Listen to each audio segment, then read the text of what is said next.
Women are much more likely to decrease their risk of cardiovascular disease by like 20 to 50% if they strength train. Yeah. Do you think that cardio, because cardio is known to break down muscle mass, right? You need to walk, a brisk walk with a weighted vest. Semaglutide is a tool in your toolbox to be healthy.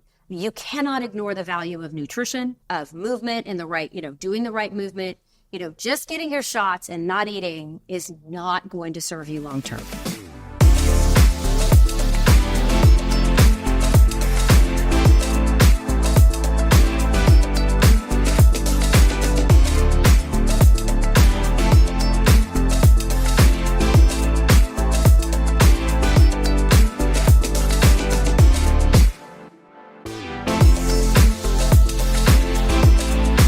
I'm a big believer in strength training and lifting heavy, especially as you age.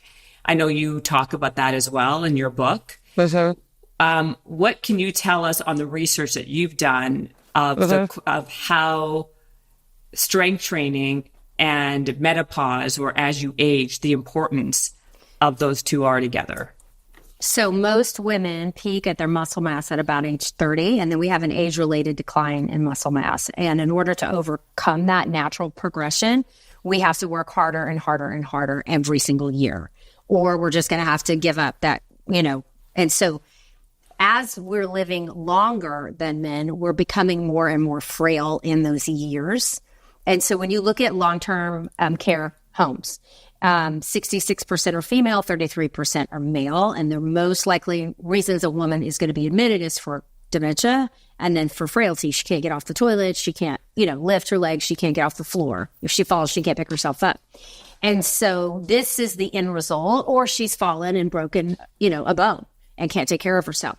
All of this is pretty much avoidable, but my generation, our generation, I was a cardio queen. I ran, everything was about to be thin. Like my whole focus for movement was to be skinny.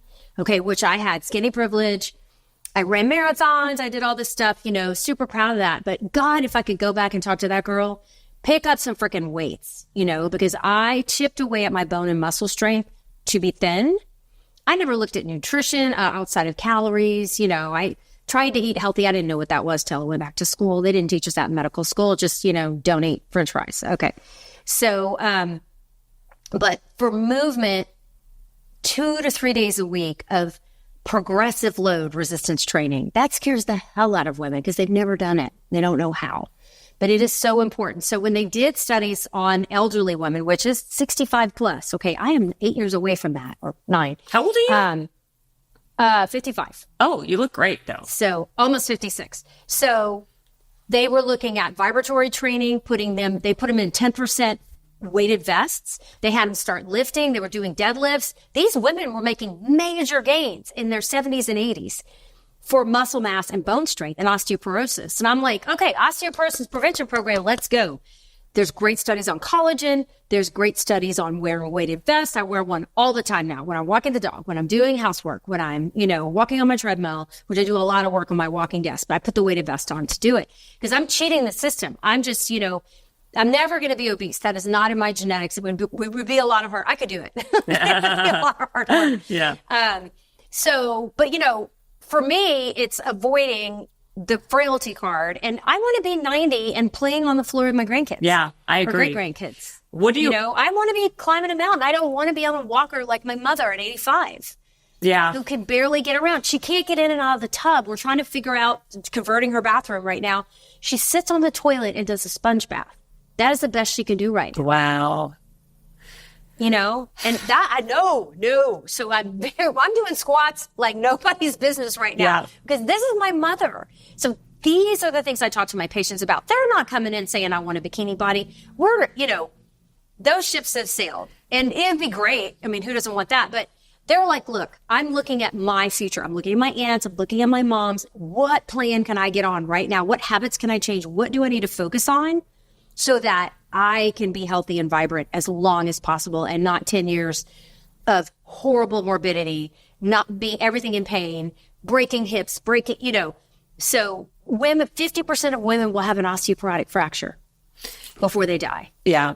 Men don't do that. Yeah. Like very few men. So it happens, but it's rare. And so I want to be like a man. I want to die like a man. They just die. Yeah. They live and die. We have a protracted, horrible last 10 years of our life, completely dependent on others.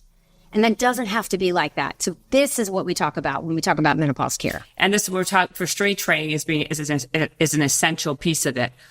Do you think that cardio, because cardio is known to break down muscle mass, right? I think you need to walk. A brisk walk with a weighted vest. I stopped running. It's not good for my knees. I might do a few sprints just to get my VO2 max going. Yeah. A few sprints here and there, a little bit of Tabata. You don't have to go crazy. But like, if you're on the couch, get up and walk, baby. That's it. Just walk. The weighted vest is amazing. That's what I talk about patients. I love it. Okay, all right, you're walking. Good. Grab a weighted vest. Let's get some hand weights. Let's work. You have to meet the patients where they are.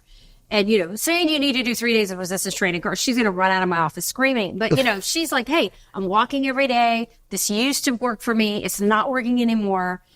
I measure their muscle mass in clinic. I have an in-body scanner. So I'm doing visceral fat, muscle mass. I really can look at their insides and be like, okay, here's the path you're on right now.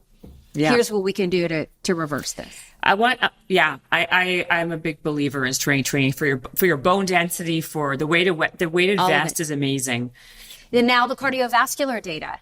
Women are much more likely to decrease their risk of cardiovascular disease by like 20 to 50% if they strength train. Yeah, absolutely. More than men. Like, they can do less strength training and have more benefits than a man.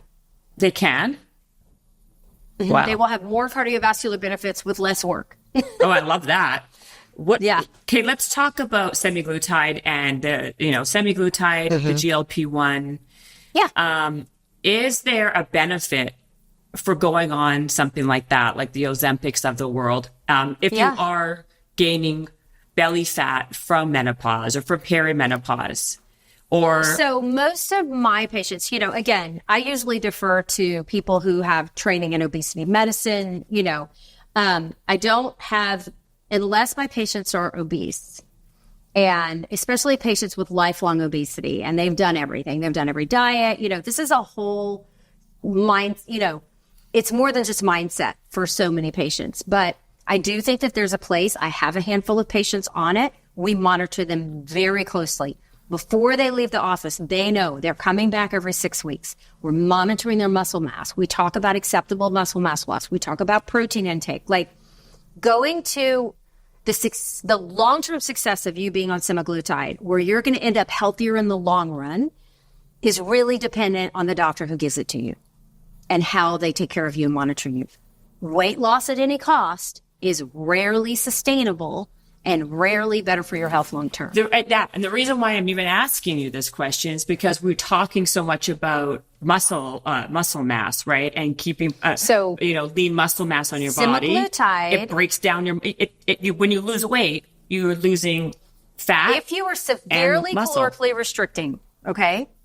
If you severely calorically restrict, half of what you lose is muscle, which is why so many people yo-yo, because muscle is what controls our basal metabolic rate. So you've lost 10 pounds, 5 of it's muscle. You immediately put on another 10 pounds, you go back, but you've gained 10 pounds of fat, and you could never get that muscle back without eating all the protein and doing all the resistance training. So this semaglutide is a tool in your toolbox to be healthy. You cannot ignore the value of nutrition, of movement and the right, doing the right movement. Just getting your shots and not eating is not going to serve you long term. But also, when you get off, you're the doctor. I'd like to ask you, once you get off of it, your appetite, I would imagine, rebounds. And if you don't change your habits and you go back to your old habits, you're going to gain the weight back. How do you change your habits? It's not about habits. It's about it's turning off like your hunger point. I'm seeing something different. So my patients are using that food noise going away, that time that they now have in their day, as a time we talk about this, how they're going to, this is a multifactorial disease. Mm-hmm. And we talk about habit changing. Is it successful for everyone? No. But I've seen some beautiful results. And when the patients come in and they've held on to their muscle mass, and they see that visceral fat going down. They're watching their cholesterol go down. Even and semaglutide plus HRT, they lose 30% more weight, by the way. Really? More fat. Yes. Wow. Women, menopausal women on semaglutide lose X amount. Women on semaglutide plus HRT lose 30% more. Wow. I'm signing up. And they're more likely to keep it off because you're more likely to maintain your muscle mass if you have your hormones on board, including estrogen.